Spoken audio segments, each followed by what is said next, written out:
Folks, welcome to another edition in Real Estate Experts. As always, I'm your host, Glenn Twiddle, bringing you leading experts, authors, consultants, real estate specialists from around the country and around the world to help you, the home seller, maximize top dollar for your property when you're considering transacting one.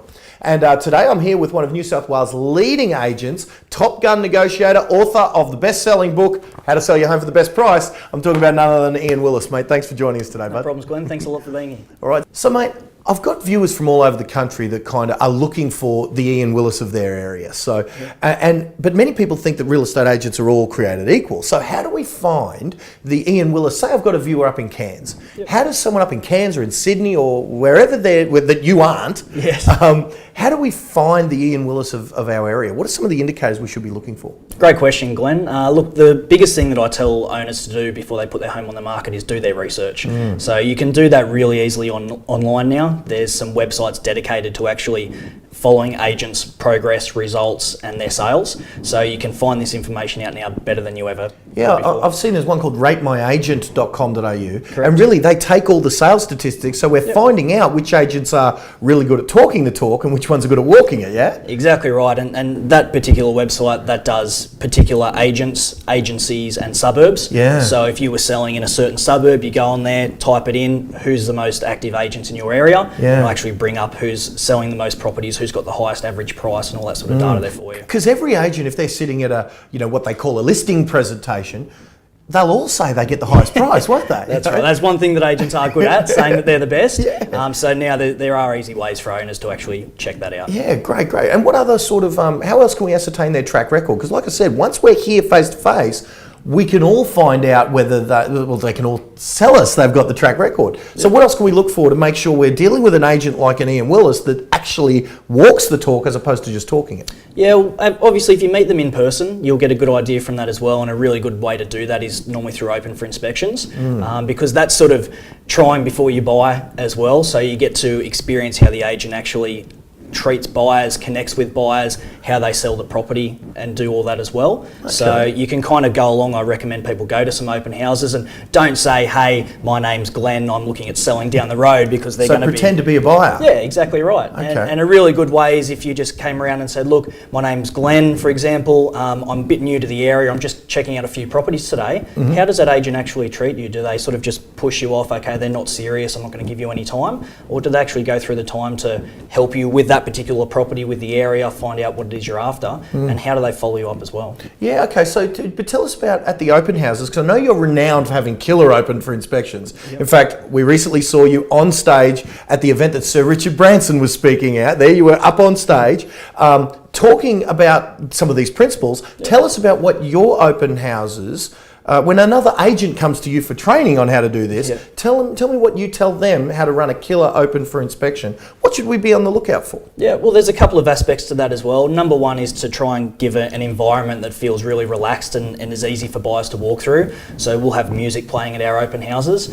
Feedback from buyers there is that they can actually talk to each other, if it's husband and wife or whoever it may be. Then on the property side of things, we try and give as much information as possible there. So we'll obviously have brochures, floor plans, rental appraisals, info on the area as well, sold properties around that location, so buyers can start to get an idea on that sort of thing as well. Wow, okay. And now after I leave an Ian Willis open for inspection, the reason I say an Ian Willis open for inspection is it's a way that our viewer can gauge quality of their agent, no matter where across the country they're dealing. So tell me about what follow-up should we be seeing? Should we be getting harassed by the agent in the follow-up process, or should we be hearing nothing from them? Because I've heard case studies of both extremes. Where's that sweet spot for you? Okay, so when buyers come through open homes, a lot of the times they can be apprehensive about giving all their information because they think they might get harassed by the real estate agent. So that's the last thing that we want to do. So what we do is try and do it softly at first. So we'll send a thank you text message generally straight after the open home. Just thanks for coming through. Here's my details. If you've got any questions or you'd like to make an offer, give me a call. Later that day, they'll then get an email from us as well. That email will once again be a thank you, but it'll have links there that they can click on to get a copy of the contract or the rental appraisal or any other information that we had there on the day that they didn't pick up for one reason or another.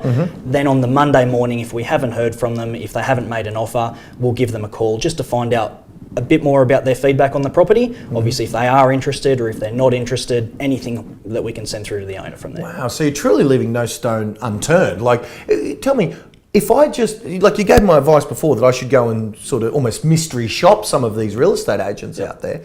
If I came in with a script like you said before, that I'm just having a bit of a look, would I still receive the same service that you're describing as if I was saying, like you said before, hey, I'm selling, you know, or something, you know? No, generally not. So as I said, if you come through and say, look, I'm thinking of selling my home around the corner, most agents, the light will go off in their head and they'll go, okay, I've got a potential business here, so they'll be following up really hard. If you just say to them, look, I'm new to the area, or I don't know the area that well, I've just started looking at homes.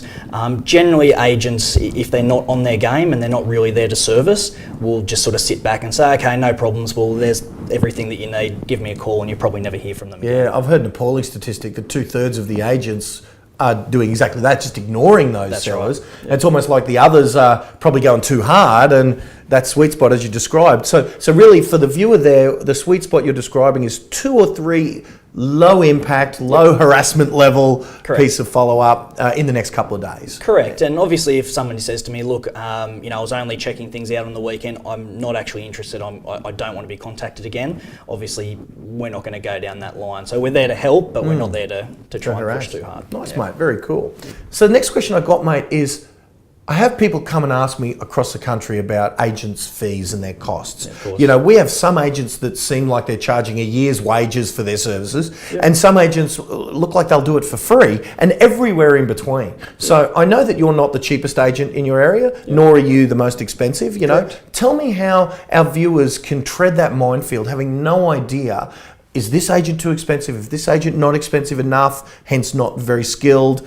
Mate, how do you tread that minefield? How does the consumer make heads or tails of that? Yeah, well, it's a really good question, Glenn. In New South Wales, fees aren't regulated, so agents can charge as little or as much as they want, and I know you've got viewers all around the country, so that could differ. But what you'll find is the common misconception is that all agents do the same thing. So it doesn't matter if I get 3 or 5 agents out, they're all going to tell me the same thing, and they're all going to charge the same thing. In reality, the bar to actually get into real estate, a lot of people probably don't realise, is set very low. Yeah, in some states a 5-day course or a 3-day course. Yeah, I think it's down to a 3-day course now, and I actually had one instance where I know someone that did one of those courses, people left at lunchtime on day 2, didn't come back and still got their certificate. So the scary thing is that when you're selling your family home, most of the times that's a very large financial asset for you, maybe the biggest that you have. So you really once again want to do that research to find out that your agent that you're getting out has a track record and success. So the difference that you can find with a stone cold rookie who's just come out of one of those 2 or 3 day training courses, and then an agent who's actually got 10 or 15 years experience in regards to fee can be as much as about 1% of the total sale price. But what we know is if you have a sale handled incorrectly and don't get the job done correctly, it can actually be 10% of your total sale price. So in my area, our average sale price is around $500,000. So we're talking $50,000 and your end result. So those few $1,000s difference in fee can result in 50 grand in kind of end money in the pocket of the agent. So how do we find an agent that we know is going to get us that 50 grand? Because they'll all say they can get the highest price, yeah? Yeah, that's correct. Once again, track record comes into it. So do your research. Our studies show that a lot of people actually spend more time researching a car that they might buy than researching the agent that they're actually going to choose to sell their home. Wow. So we've had things before, people just going through the white pages and pulling out 3 agents. And I said, if you're selling a $500,000 property or more in a lot of instances, I'd like to think that you're going to do as much research as you can to make sure that you're getting someone in your home that's going to be able to market the property the best for you and then negotiate you the best sale price. Okay, so what are some of the other ways we can prove that that's the case? I know you've got a list a mile long of past clients. I mean, is that one of the ways? Is it past clients? Tell me about some of the ways that agents can prove they're doing it as opposed to just talking. Past clients is a great one. I like to give a few names and numbers out of people that I've sold properties for before, and I've actually had people call them up and ask, and so I'm not there, I'm not on the other end of the phone. They're actually asking the questions that they want to ask directly to those people and finding out about the experience. And if an agent is as good as what they say they are, they shouldn't have any problems doing that either. Yeah, absolutely. Look, one other thing that your viewers could do when they're actually at the presentation with the agent doing the interview, so to speak, is actually ask them to role play how they negotiate if they've got multiple buyers interested in the same property. How do they actually handle that? Because that's where the big difference can come into your end sale price. Yeah, okay. So we're actually showing those sellers how we're going to get them the highest price as opposed to just telling them. Exactly right. And if an agent won't go through that with you at the dining table, they're probably not the right agent for you, because they shouldn't have any problems going through the processes that they actually have and how they actually handle 2 or 3 buyers at one time. Yeah, you'd think if they're not able to do it with you, that means they're practicing on your $500,000 asset. That's exactly with the right buyers. Okay, so we don't want that. I agree. Last thing you want. Good call. Okay. So one of the things you mentioned, actually it's a good time for me to mention the book, and I'm going to get cheeky, mate, in a minute. I'm going to say, I know that this here says $24.99. I'm going to hit you up for a free copy, right, mate? So we'll hit you up. Stay tuned on that. I'm going to hit him up for a free copy for you guys.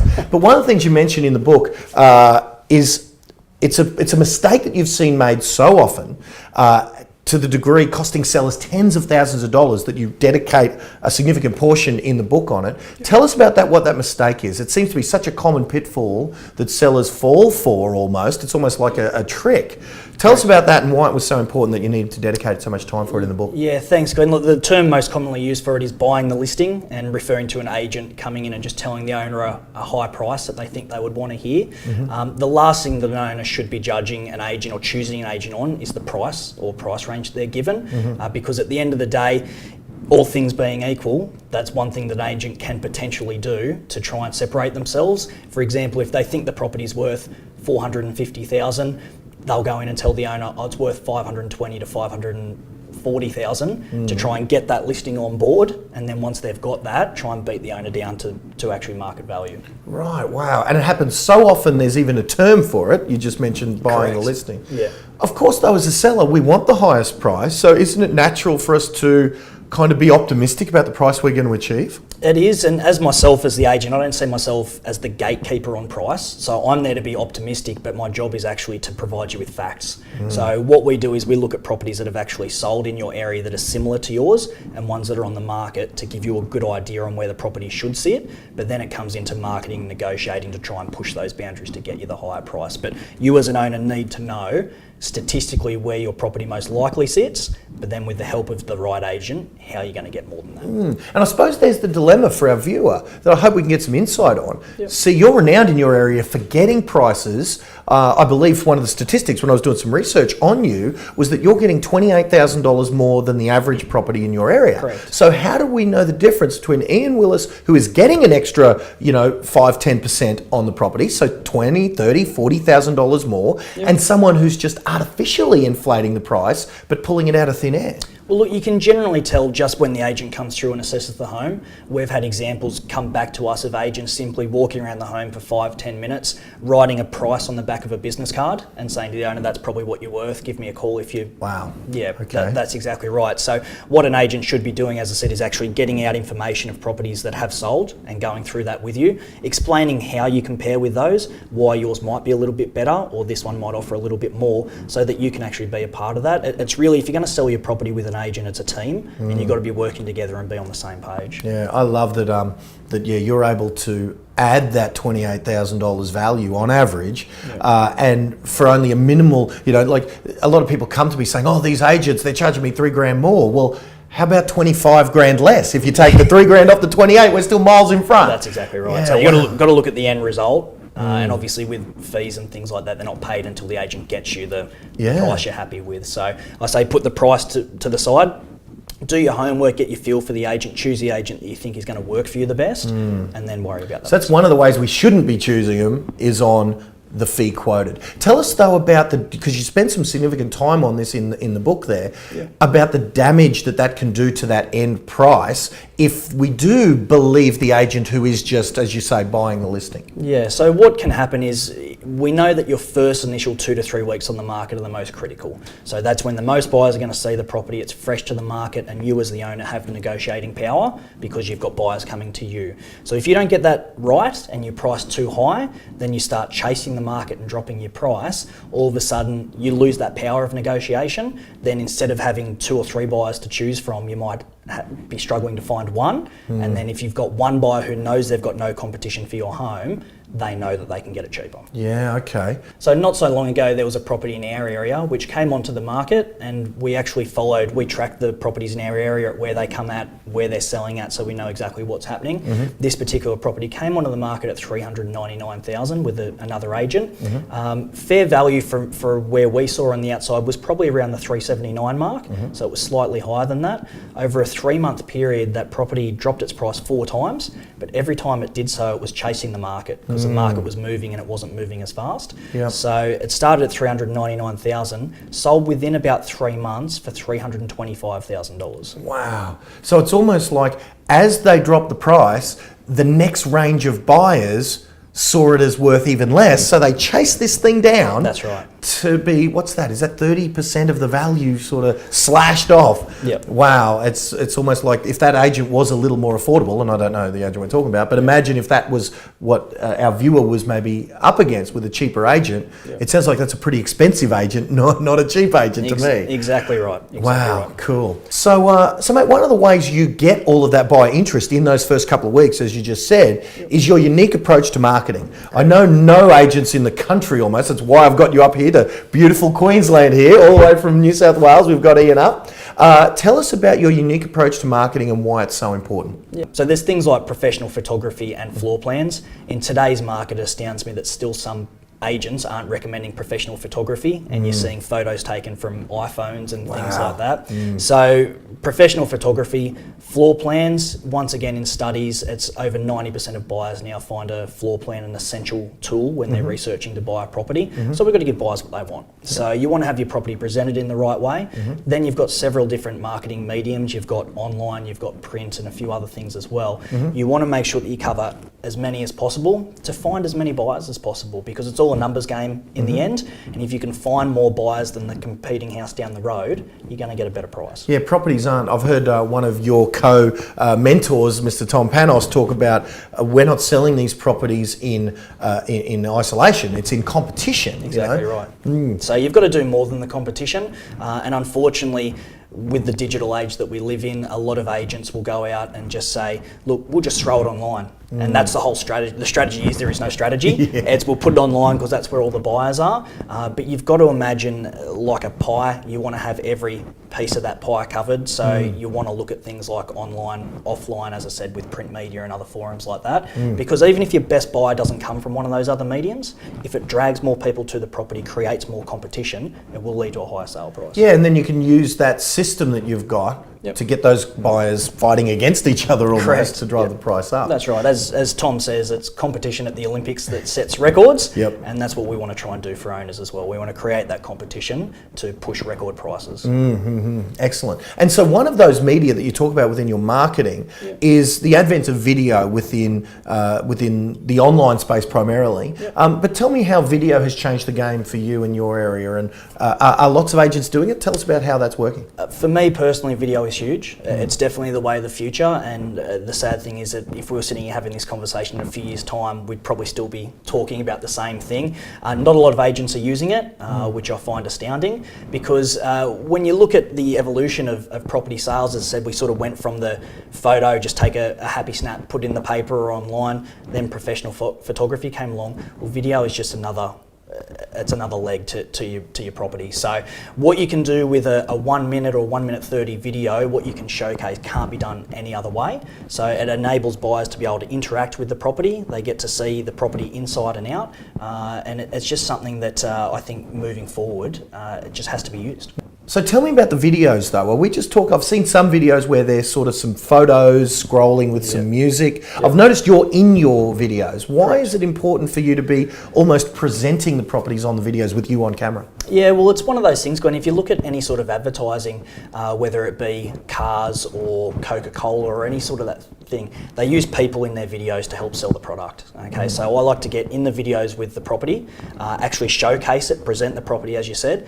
It helps buyers when they come to the open for inspection or they come for a private inspection with me. You'd be amazed how many times people actually step out of the car, "G'day Ian, how you going?" I've never actually met them before, but because they've seen me on camera, they feel a little bit more at ease. So that rapport has started hours or days before you've even met them. Yeah. Sometimes it does catch you a little bit off guard because you think, have I met this person before? Yeah. But a lot of the time they'll come up, it's a warm shake of the hand, they're not standoffish, and so they actually feel like they sort of know you in that way, which helps the property as well. Yeah, well, how does it do that? I mean, that's, I suppose my question is, does that rapport then help you get high prices for your owner? Because being touchy-feely with the buyers is great. Yep. What does that mean for a seller?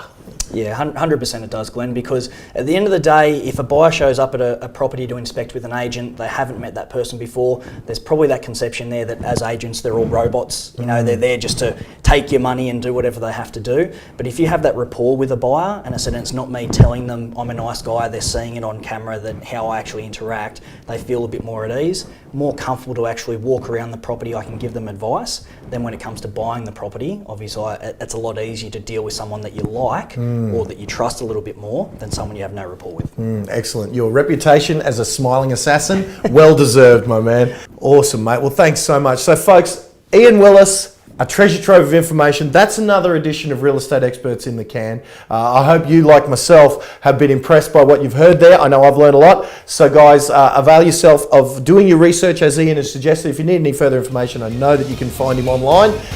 So for Glenn Twiddle, Ian Willis, thank you so much. We'll see you on the next episode.